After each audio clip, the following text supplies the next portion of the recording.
Pan పెట్టి 2 spoons oil వేసి oil కాగిన తర్వాత శనగపప్పు ఆవాలు వేసుకొని అవి వేగిన తర్వాత టమాటాలు ఉల్లిపాయలు పచ్చిమిర్చి అల్లం కరివేపాకు వేసి ఉప్పు వేసిన తర్వాత బాగా కలిపి 2 నిమిషాలు మూత పెట్టండి.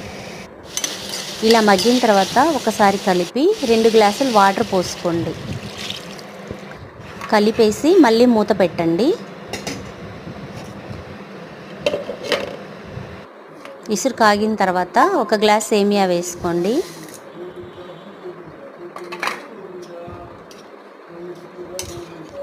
వేసి 2 నిమిషాలు మూత పెట్టండి. సేమియా మగ్గిపోయిందండి. అంతే, సేమియా ఉప్మా రెడీ అయిపోయింది. శనగపొడితో తింటే టేస్ట్ చాలా బాగుంటుంది. ఈ వీడియో కనుక నచ్చితే లైక్ చేయండి, షేర్ చేయండి, సబ్స్క్రైబ్ చేసుకోండి. Thank you.